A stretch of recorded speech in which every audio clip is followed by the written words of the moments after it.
수행도 안 하면서 책도 안 읽어. 원래는 수행에 전념하게 화두를 열심히 하게 하기 위해서 책 읽지 말아라. 왜냐하면 화두서는 집중 수행이거든요. 이먹고 해야 되는데 재행이 무상해, 제법이 무아해, 공해, 그리고 뭐 그 마하반야 바라밀 이렇게 해서 마하는 큰 거야, 반야는 지혜고 바라밀은 전덕이야.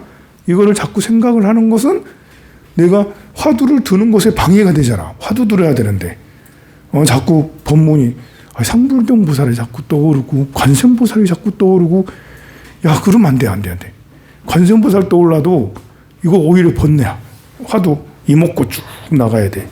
이것을 중요하게 여기다 보니까, 그러다 보니까 책을 읽지 말아라, 듣지 마라, 법문을 가까이 하지 말아라 라는 말이 생기는 거예요.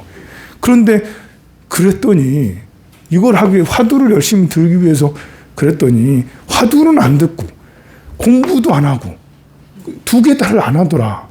그럼 어떻게 해야 되겠어요? 그러면 법문이라도 들어야 되겠죠. 화두 수행은 더 어려운 거야. 법문 듣는 것보다. 법문을 듣고 정말 하사도를 넘어서 중사도, 상사도의 그런 발심이 되어야지 화두 수행을 정말 진실하게 열심히 할 수가 있거든요. 그래서 우리는 책을 읽지 말아라 라는 그런 스님의 가르침도 있어요. 그리고 여러분들이 열심히 책 읽고 막 경전 공부 열심히 하는데 그거를 굉장히 가치 평가를 굉장히 절하하는 경우도 있어. 그 진흙 속의 연꽃이라는 그 옛날 이제 블로그를, 이름이 무슨 뭔데? 이 거사님은 정말 그 글을 책도 진짜 많이 읽고 글도 정말 많이 쓰거든요. 그런데 아무도 별로, 그 스님들이 다 인정하긴 하는데 별로 스님들이 대단하다고 쳐주질 않아. 학문해가지고 뭐 대단한 건 별로 대단하다고 여기지 않거든요. 화두를 타파해야 된다라고 생각을 하기 때문에 그래요. 그래서 이제 그렇지만 그게 아니다. 티베트 불교에서는 지금 일단은 많이 들어야 된다라는, 듣는 것에 대한 공덕을 얘기하는 거죠. 그래서 적을 물리치는 무기다. 그리고 49페이지로 넘어가서 큰 제약을 무찌르는 막강한 군대고 고통을 여의는 묘약이에요. 그리고 이제 귀한 예물이다라고 하는데, 이게 듣는 것은 업장 소멸과 관계가 있어요.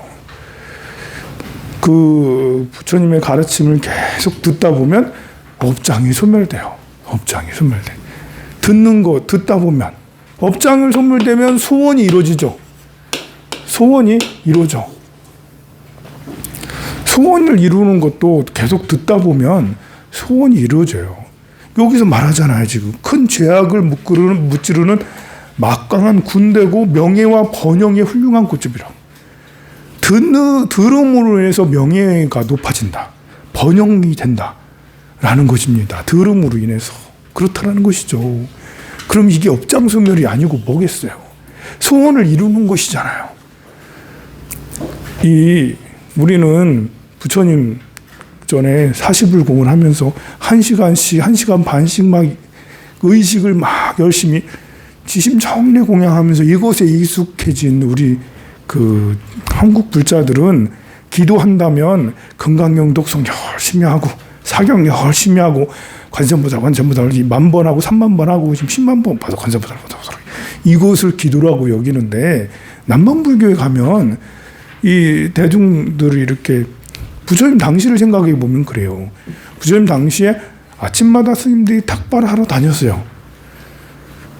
그래서 스님한테 공양을 올리는 것만 해도 제가자들은 내가 오늘 그 훌륭한 공덕을 지었다 해서 업장이 소멸됐다. 그렇게 해서 이제 복을 쌓는다라고 하고, 또 개 중에는 이제 몇 명의 특별한 분들은 우리 집에 초청을 해. 스님들을. 아이고, 황룡사에 10명의 스님들이 있는데 그 스님들 10명이 몇 월 며칠 이렇게 우리 집에 오셔서 공양 좀 드세요. 공양청을 해요. 그럼 스님들이 다 와서 맛있는 거 먹고 용채도 받고 이렇게 하는데 그냥 가질 않아요. 다 이제 드시고 나면 그 자리에서 법문을 꼭 해줘요.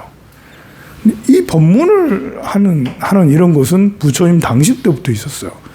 그 자리에서 법문 안 하고 관세음보살 이렇게 10분, 20분, 30분씩 그렇게 하는 거는 지금에나 그렇지. 부처님 당시에는 다란이를 30분씩 하고 이런 걸 안 했죠. 5분, 10분이라도 간단하게 법문을 해서 그렇게 하는 것을 업장소멸하고 소원을 이루는 그런 걸로 했어요. 지금도 남방불교에도 가면 그 법회 의식은 짧게 하고 법문을 길게 해요, 보면. 근데 우리나라는 스님들이 법문을 별로 안 해. 부산에 그 스님 중에 한 스님, 법명이 멋있더라, 있는 그 스님 있는데, 우리 천진불 법회할 때도 종종 이제 회의할 때도 그렇게 만나는 스님인데, 지금은 그런지 모르겠는데, 얼마 전까지만 해도 스님 출가한 지 30년이 다 됐어요. 어떤 원력을 가지고 있냐면, 스님은 절대 법문을 안 한대. 법문을 안 하는 원력을, 심지어 스님이 포교당을 만들었어. 포교당을 만들어 놓고 자신은 법문을 안 한대. 이 당시에 이해가 잘 가지 않죠. 포교당을 만들었는데 법문을 안 하신대. 왜 그러냐면 바로 성불교의 영향 때문에 그런 거예요. 이 법문을 한다라는 것은 법문을 하는 것과 법상에 오르는 거는 또 다른 거거든요.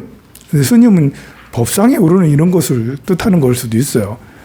그리고 그것이 이제 좀 더 강해지다 보니까 내가 잘 알지도 못하는데 다른 사람에게 부처님 말을 전해가지고 나도 망치고 너까지 망치게 하는 것은 이건 오히려 죄를 짓는 거 아니야? 이런 것도 있고요. 또 선불교다 보니까 선불교에서는 아까 말한 대로 이 돈수잖아. 이 법문은 오히려 사람의 마음을 혼란스럽게 오로지 정진만 해야 돼. 이런 문화 속에 있다 보니까 그렇게 되기도 하는 거. 여러 가지 이유가 있겠죠. 스님은 스님대로 따로 제가 물어보지는 않았어요. 왜 그런 원력을 가지고 계세요? 물어보진 않았는데 몇 가지 추측되는 바가 있기 때문에 굳이 물어보진 않았습니다만 그런 생각을 가지고 있어요. 여러분들이 절에 이렇게 다녀보면 유독 황룡사만 이야기를 많이 해. 아니 그 사시불공도 하고 나서 어떤 때는 한 30분 하고 어떤 때는 1시간 하고 스님 제가 맨날 하다 보니까 사람들은 앉아서 내가 얘기를 하고 있는데 앉아서 금강경 독송해. 내가 법문이 이제 질이 수준이 좀 떨어지는가 봐. 앉아서 금강경 독송하고. 그래서 그러니까 금강경 독송하고 천수경 독송하고 다란이하고 관음정근하고 이걸 더 기도라고 생각을 하는 거예요. 그것도 기도죠. 그런데 더 근본적인 기도는 법문이에요. 법문. 부처님의 제가 사실 법문한답시고 정치적인 얘기하고 경제적인 얘기하고 그런 얘기를 많이 해가지고 그렇게 될 수도 있지만 그러나 법문이 사실은 더 중요한 거고 업장소멸하고 기도하는 데 있어서는 법문이 가장 중심이 돼요. 물론 여러분들 보고 관세음보살, 사경, 금강경 독송 하지 말라는 건 아니에요. 그것도 매우 중요한데 법문이 중요하다. 여기서는 지금 들음에 대한 이야기예요. 듣고 난 뒤 근본 수행을 하면 생사의 성에서 어려움 없이 쉽게 벗어난다. 듣고 나서 말하는 거잖아요. 듣고 난 뒤 근본을 수행하면. 그러니까 많이 들으면 반드시 생각을 해야 되겠죠? 생각을 하고 수라는 것은 새긴다는 거예요. 사라는 것은 사유를 하는 거고 이것이 맞나? 이것이 근가? 이런 거 맞나? 이렇게 사유를 하는 거죠.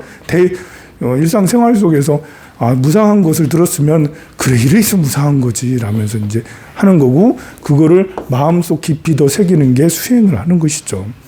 그래서 이먹고 하면서 수행을 하더라도 이먹고 하면서도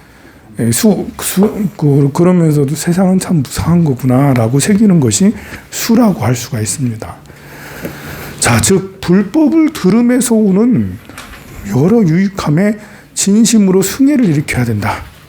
다시 말해 부처가 출현하는 것은 승애라는 것은 수승한 이해를 말하는 거예요. 최고의 이해를 말하는 거예요.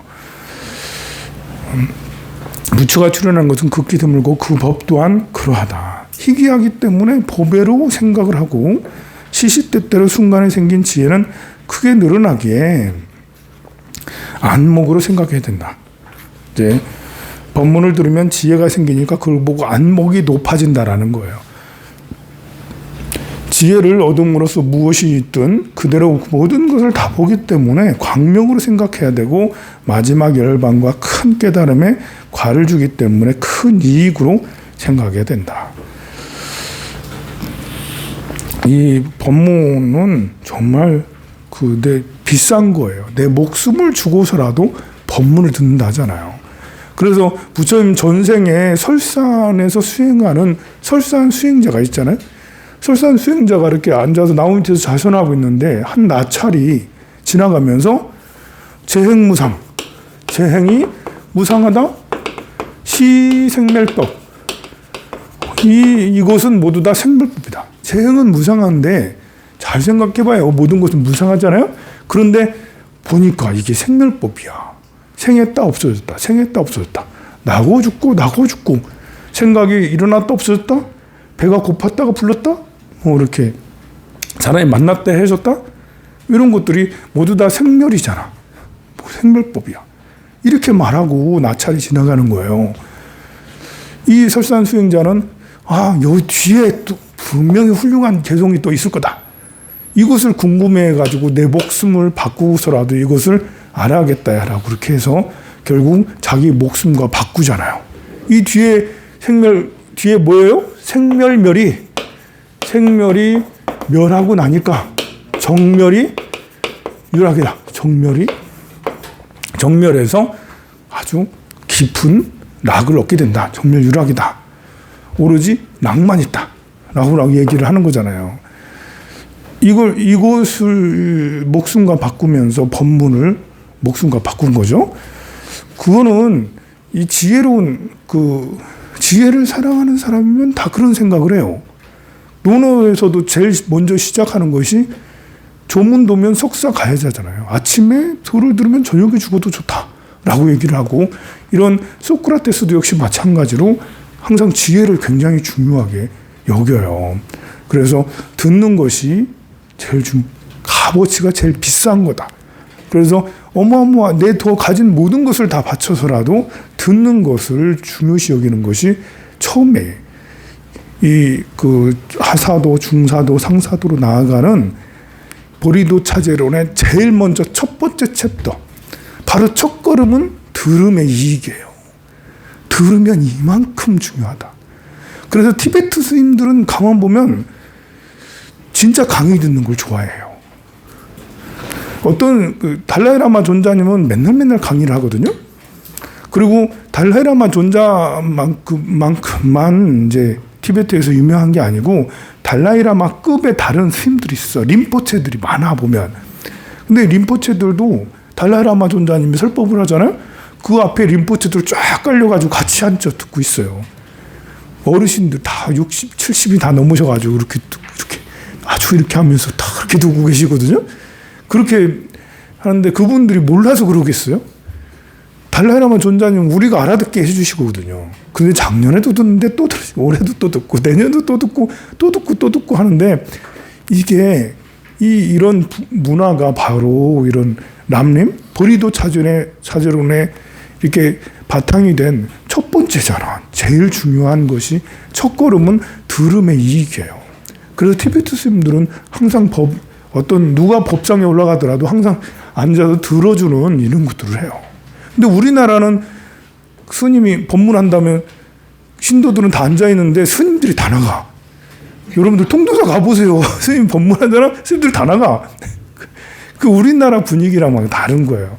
우리는 그 시간에 자선해야지. 이먹고 이렇게 해야지. 법문 듣는 시간에 자선해야지. 자꾸 그렇게 얘기를 하는 거고 티베트에서는 이제 제1장이 들음으로부터는 생기는 이익이니까요. 이렇게 나보다 후배라고 하더라도 나보다 과정이 저 아래에 있는 스님이라 하더라도 그러니까 수행이 덜 됐다 하더라도 말하는 걸 들어보면 그 중에 건질 게 항상 있는 거거든요. 여러분들이 저한테 막 얘기를 하더라도 제가 귀 기울여 들으려고 하는 것은 여러분들이 스님이 말하는 것 중에서도 들을 게 있는 거거든요. 저는 이제 이런 보리도 차제론의 가르침을 일찍부터 접해가지고 될 수 있으면 거의 모든 것을 귀 기울여 들으려고 열심히 노력을 해요. 지겨워하지 않고 그렇게 하려고 하죠. 그래서 이것이 잘 단련이 되어 있어야 된다. 가르침을 들으려고 하는 법문을 중요하게 여기는 이것에 대한 마음이 여러분들이 그 마음 속에 절절해야 된다. 법문을 구하려고 하는 마음. 현장 스님 왜 그 히말라야를 넘어서 갔겠어요? 법문을 구하러 가는 거잖아요. 그러려고 하면 차를 한잔 하고 좀 쉬었다 하도록 하겠습니다.